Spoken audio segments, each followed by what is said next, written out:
হাতে এক কাপ চা হালকা হালকা করে চুমুক দিয়ে খাওয়া আর সমুদ্রের দিকে তাকিয়ে থেকে দিনটা শুরু হওয়া কেমন লাগে বন্ধুরা? যারা পুরী এসেছেন তারাই এই স্বাদ অনুভব করেছেন। নমস্কার বন্ধুরা, কেমন আছেন সবাই? মাতৃভূমি চ্যানেলে আপনাদের সবাইকে স্বাগত।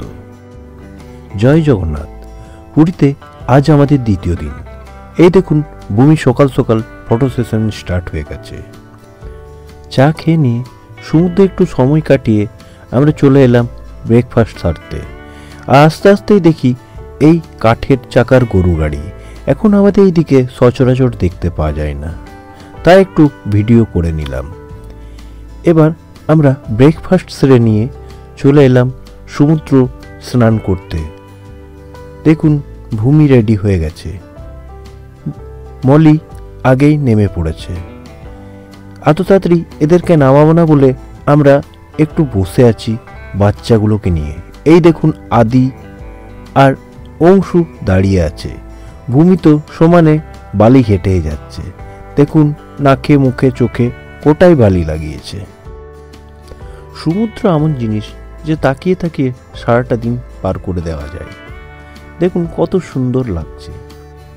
তাই আমি অনেকটা টাইম এই ছায়ার মধ্যে বসে সমুদ্র দেখেই পার করে দিলাম। এদিকে ভূমি দেখুন বালির থেকে ঝুনুক বার করেছে, সেটা নিয়েই খেলতে ব্যস্ত।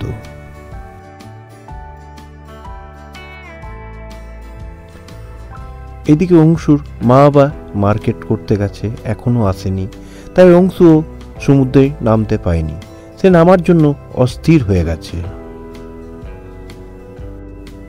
নয়ন মার্কেট সেরে ফিরেছে, তাই অংশুও জলে নেমে পড়েছে। এতক্ষণ নামতে পায়নি, তার জন্য সে ছটফট করছিল। দেখুন ভুবন আদিকে কীরকমভাবে ঢেউ নিয়ে যাচ্ছে। এবার আমরা সবাই নেমে পড়লাম।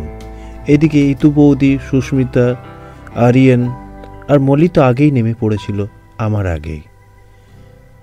আমি যতক্ষণ বাচ্চাগুলোকে নিয়ে বসেছিলাম ততক্ষণে ওদের প্রায় অনেকটাই ঢেউ নেওয়া হয়ে গেল। এবার আমিও নেমে পড়লাম ঢেউ নেওয়ার জন্য। নয়ন, সন্দীপ, অরিন্দম তারা একটু দূরে গিয়েই ঢেউ নিচ্ছে। আর সুজয়ের ছোট বাচ্চা আছে বলে সে হোটেলে তাকে রেখে এসে তারপর আমাদের সাথে ঢেউ নেওয়ার জন্য যোগ দিল। আর এইটা একটা স্লো মোশনের শর্টস ছাড়বো বলে সন্দীপকে দিয়ে একটা ভিডিও তুলিয়ে নিলাম। দেখবেন এটা ওই পুরীতে থাকতে থাকতেই আমি ছেড়েছিলাম। আপনারা চাইলে আমার শর্টসে গিয়ে এই ভিডিওটা দেখে নিতে পারেন।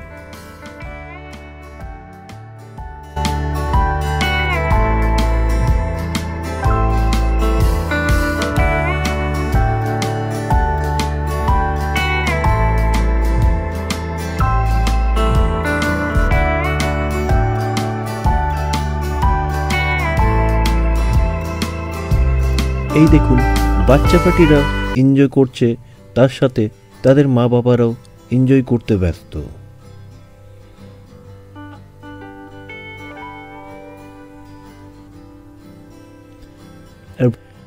আর এইদিকে ভূমি এত ভালোই হেঁটেছে যে সারা শরীর খালি বালি আর বালি। তার জন্য ওকে একটু জলে নামিয়ে সেই বালিগুলো একটু ধুইয়ে নিচ্ছিলাম।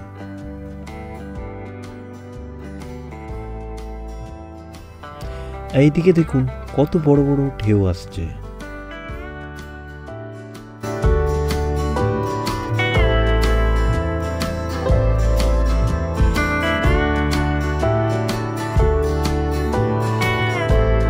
আর এই দেখুন সুজয় চলে এসেছে। সুজয়, অরিন্দম আর সন্দীপ তিনজনে ঢেউ নেওয়াতে ব্যস্ত। ভুবন, বাপিদা আর নয়ন তিনজনে অনেকটা দূরেই ঢেউ নেওয়ার জন্য চলে গেছে। সেটাই সন্দীপ হাত বাড়িয়ে দেখিয়ে দিচ্ছে। এই দেখুন নয়ন চলে এসেছে। এবার সোমনাথকাও নেমে পড়ল।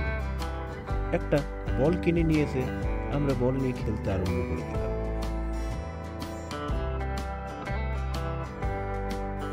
এবার আমরা একে একে ঢেউ নিয়ে উঠে পড়লাম, কারণ দুপুর 3টে বেজে গেছে। এবার তো খাওয়া দাওয়াটাও সারতে হবে। আজ আমরা লাঞ্চ করতে 13 পার্বণ খেয়েছিলাম।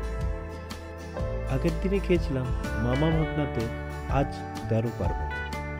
সবগুলোই টেস্ট করে নিচ্ছিলাম। আমাদের মধ্যে কিছুজন মামা ভাগনাতেও খাবার খেয়ে নিয়েছে, তারা আমাদের আগেই খেয়ে নিয়েছে। আমরা আজ মামা ভাগনাতে খাবো না, সেটাই ঠিক করেছিলাম, কারণ প্রত্যেক দিন এক জায়গায় না খাওয়াই ভালো। কোন হোটেল কীরকম টেস্ট সেটা জানা যাবে।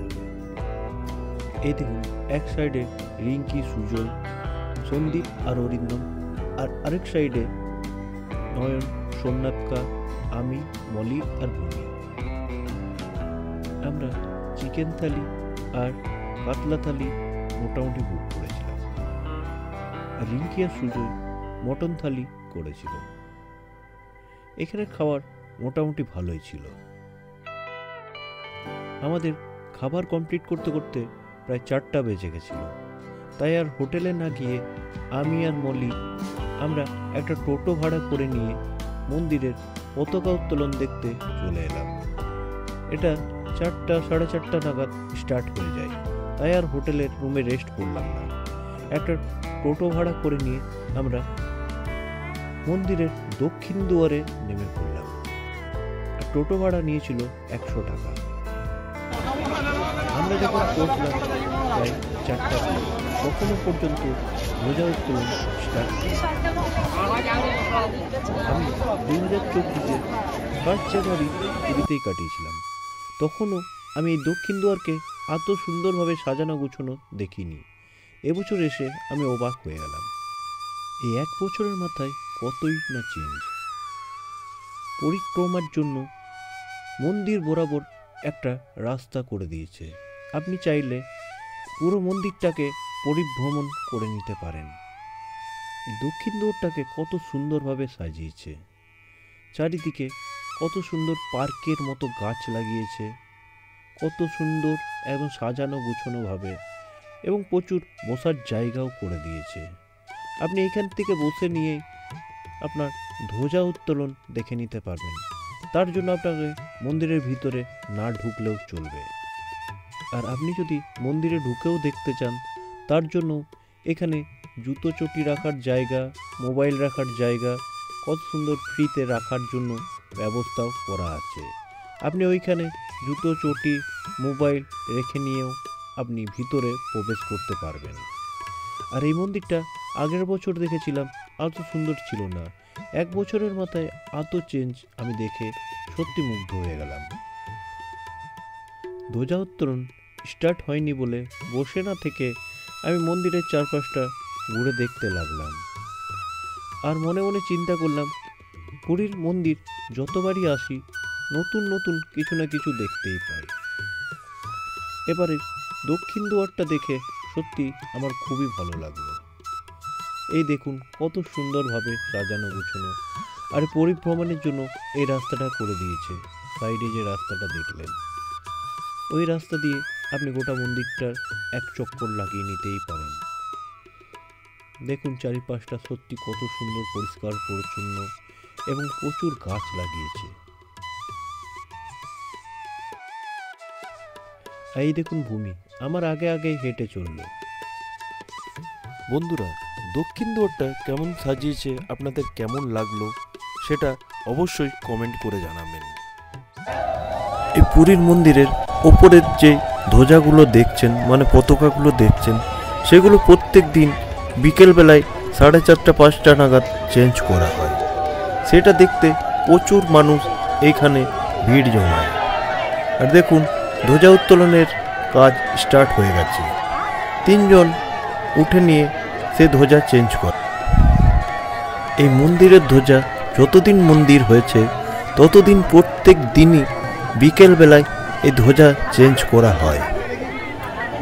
এই পুরী মন্দিরের উচ্চতা হচ্ছে 214 ফিট 8 ইঞ্চি। এই মন্দিরের ধ্বজা প্রত্যেক দিন বিকেলবেলায় চেঞ্জ হয়, সেটা আগেই বললাম। দেখুন ধ্বজা চেঞ্জ করার জন্য 3 জন উঠে পড়েছে। তারা বংশ পরম্পরায় তারাই এই কাজ করে থাকে। এই ধ্বজা উত্তোলন দেখার জন্য অনেকে এই টাইমটায় মন্দিরের ভিতরে প্রবেশ করে, কিন্তু মন্দিরের ভিতরে প্রবেশ করলে মোবাইল নিয়ে তো আর ঢোকা যাবে না, তাই আপনাদেরকে দেখাতেও পারবো না। তাই আমি ভিতরে প্রবেশ না করে বাইরের থেকে ভিডিও করতে লাগলাম। যদি ভিডিওটা ভালো লেগে থাকে তাহলে অবশ্যই লাইক কমেন্ট করবেন, নতুন হয়ে থাকলে সাবস্ক্রাইব করতে ভুলবেন না। অবশ্যই ভিডিওটি পুরো না দেখলে অনেক কিছুই মিস করবেন, তাই পুরো ভিডিওটি দেখতে থাকুন।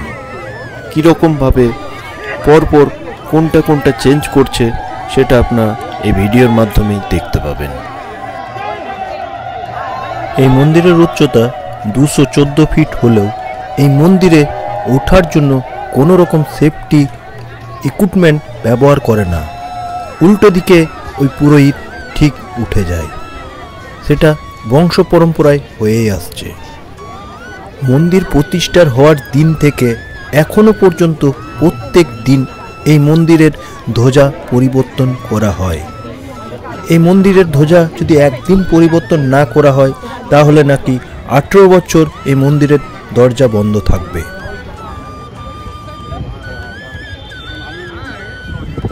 এই মন্দিরের ওপরের ধ্বজা বা পতাকার সাইজ হচ্ছে 14 হাত। এই মন্দিরের পতাকা হাওয়ার বিপরীতে উড়ে থাকে।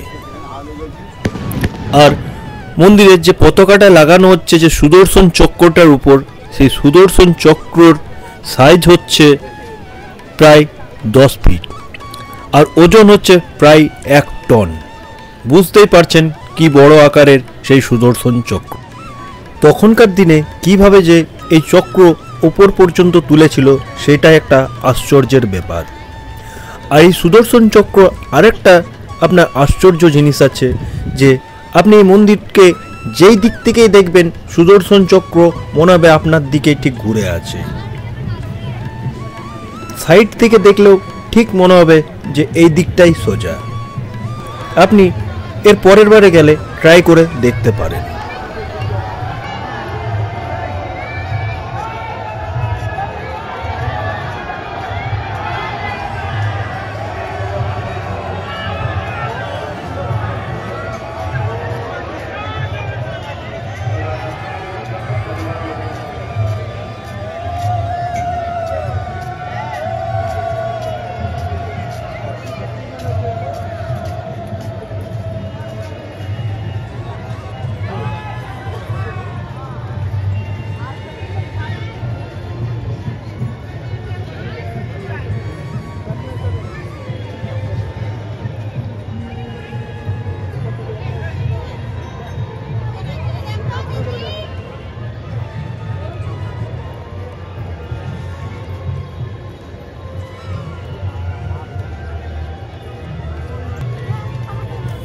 দেখুন পুরনো ধ্বজা নামিয়ে গোলার মধ্যে জড়িয়ে রেখে নিল।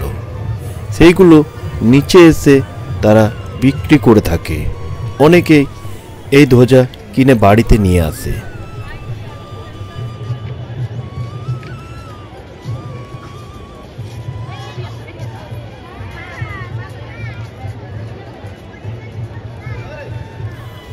এই দেখুন নতুন ধ্বজা লাগিয়ে দিল।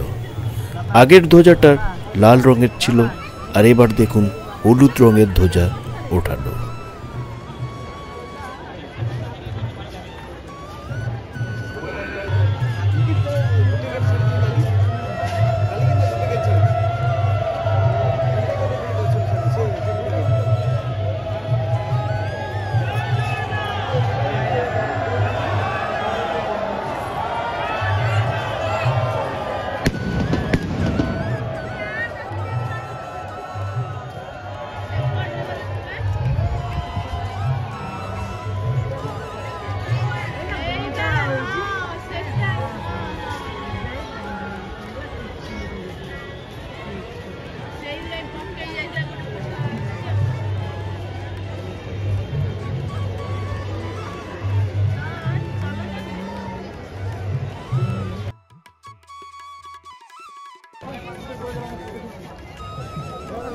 ধ্বজা উত্তোলন দেখে নিয়ে আমরা সিংহদুয়ারের সামনে চলে এলাম। এখানে এসে দেখলাম স্কনের থেকে অনেক ভক্তরা এসে কীর্তন করছে। আপনারাও দেখতে থাকুন।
এটা জানি না কি হচ্ছিল, কিন্তু এখানে এই জিনিসটা দেখে আমার খুবই ভালো লাগলো।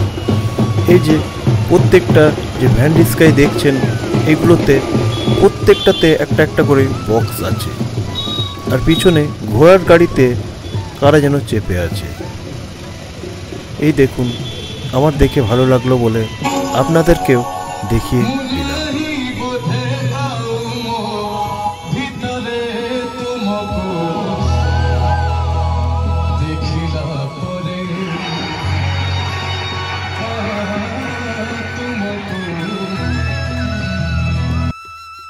মন্দির থেকে হোটেলে ফিরতে আমাদের প্রায় সন্ধে হয়ে গেছিল। দেখুন, চাঁদকে তখন লাল দেখাচ্ছে। আমরা একটু রেস্ট নিয়ে সমুদ্রের ধারে চা খাওয়ার জন্য চলে এলাম। আর সন্ধেবেলায় খালি পায়ে এই রকম বিচের ধারে হাঁটতে খুব সুন্দর লাগে। ভিডিওটি আর বেশি বড় করব না, এবার খাওয়া দাওয়া সেরে আমরা শুয়ে পড়লাম। ভিডিওটি ভালো লাগলে অবশ্যই লাইক, শেয়ার এবং নতুন হয়ে থাকলে সাবস্ক্রাইব করে নেবেন।